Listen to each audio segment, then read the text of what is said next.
Welcome back to the Built Bodies podcast. I'm your host, Alan Jaramillo, and in today's episode, we're going to be talking about walking and how it can help you reduce stress and anxiety. I'm going to be going into some of the science behind those things, as well as how I've personally lost 20 pounds by adding walking into my routine. Now, I come from a background of the previous 6 months prior to this podcast. I did a lot of training for a half Ironman. Now, unfortunately, I never competed because I did get injured, but I was doing up to 10 hours of cardio per week, and I did not lose a single pound. But I had a lot of stress on my body, and as soon as I stopped doing that, you would think that I would just gain more weight, right? But in fact, I lost a lot of weight just from inflammation going down and from just getting back into a normal routine that I can actually recover from. So I want to talk a little bit about that in today's episode. Now, cortisol is a hormone that is released in response to stress. So if we're doing stressful activities or we're just stressed in general from daily, occurrences that happen and gone, whether it's work, finances, etc., these are things that can raise cortisol levels. Now, the reason why this is so important to note is that a lot of people carry a lot of inflammation throughout their day. And there's also a lot of people who do strenuous forms of activity and don't necessarily recover enough from them. And that also causes them to have excess water retention and cortisol levels to go up. So walking is great because it's something that can lower your cortisol levels because it is a much more easier activity that you can do that won't necessarily make your body more stressed out. And it's something that you basically can chip away at throughout the day instead of doing long 1-hour sessions. You don't need to do that. So that's one way that it can lower cortisol levels, and that is extremely important if you're trying to keep stress low. Number 2 is going to be mindfulness and meditation. Now, this is one that is very near and dear to my heart. I've gone on a daily walk for the last couple years, and the reason I do so is because I have a different way that I like to deal with my stress, and that's just by moving my body. It's very easy for you to go on a walk. Just from your apartment or your home, wherever you live, just go out for a walk, and you could easily put headphones in and listen to a podcast, an audio book, or call your mom, call your dad, call a friend. And this is what I personally do whenever I find myself super stressed is I'll take my dog on a walk.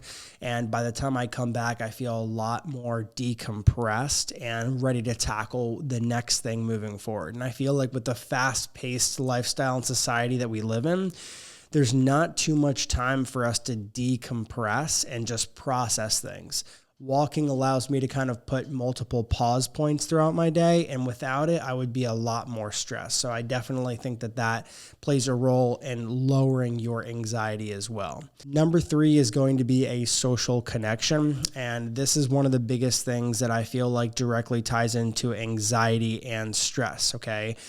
Building relationships and having a pack, if you will, of people that you can talk to your feelings about, you can have open conversations with. Walking is a great way to build those things. I can't tell you how many important walks I've had with friends, girlfriend, family members, people that I just want to get to know as my relationships build with them.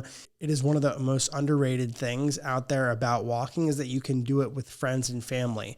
So if you're someone who is trying to get into a fitness routine and maybe your partner is not really in line with that routine, something that my girlfriend and I do is we take regular walks, and we try and sometimes spice it up by exploring a different area, or maybe going to do a walk and ending the walk by going to eat somewhere local. Okay, so it's something that you can do with your partner, your friends, family, and it's a way for you to bond and build that relationship while simultaneously getting movement. And again, this ties directly back into stress too. So if you're stressed out, going for a walk with friends and family can not only lower that stress, but it could also be a way for you to build that connection with them. And number 4 is going to be a huge one. Walking outside in nature can help improve your sleep. And the reason why is because you have to think about our circadian rhythms, okay? Now, in this society today, a lot of us spend time in cubicles, offices, our home offices that are very dark, and just at home at a desk. And the problem with this is that it's easier for us to have a good sleep and wake cycle if we're exposed to sunlight throughout the day.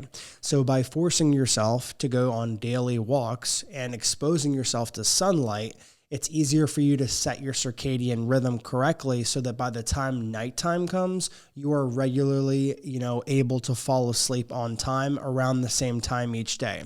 Sometimes it's harder for people to fall asleep because they're exposed to not too much sunlight at night and they're overexposed to the TVs, the phones, distractions at night, and that makes it incredibly hard for our bodies to know that it's bedtime.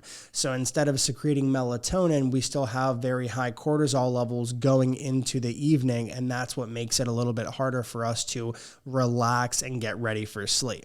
Now that we've covered the 4 ways that walking can help relieve some of your stress and anxiety, I want to talk about my specific journey with dealing with this.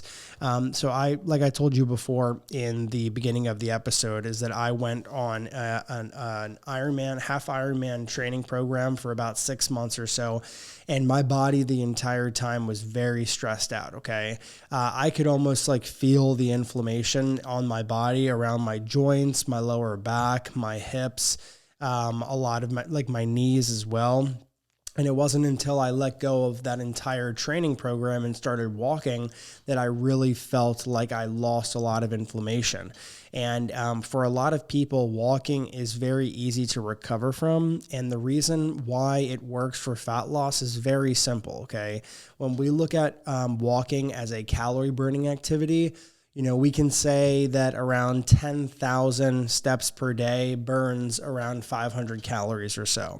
So just like you could burn 500 calories on the treadmill, elliptical, or Stairmaster, the same thing applies. However, walking also serves as, kill 2 birds with 1 stone activity. So if you're stressed, you can go for a walk, but it's so easy to access that it's not as hard to get your body to do it than telling yourself you're going to go for a hard 30-minute run or telling yourself that you're going to go for a hard 1-hour bike ride, right? It's a lot easier for you to get up and do it than to procrastinate towards that. And I think that that's what resonated with me the most about walking, is that it's something that I've always kept in because I've always lived in an apartment in my adult life, and I could easily just walk out of my apartment and walk around my apartment building. But if I wanted to go for a run, if I wanted to go for a bike ride, if I wanted to go swim, these things require time, preparation, fueling properly to make sure that you have good performance during those times. And walking is something that's so low intensity that you don't need to worry about those things as much. And you also don't need to worry about the specific location as much. So the barrier to entry with walking is a lot lower, and that's why it's much easier to stay compliant. And we have a lot of clients in the program who just do steps per day and still lose weight really easily. And the reason that that works is because we're still burning calories. While you don't feel like you're burning as many calories walking, you still are in fact burning plenty of calories to lose body fat. With that being said, we're going to wrap up the episode. If you have any further questions, you can drop them below in the YouTube video. And if you're watching on Spotify or Apple Music, please leave a review if you got value out of this episode. Thank you so much for watching the Built Bodies podcast, and I'll see you on the next one.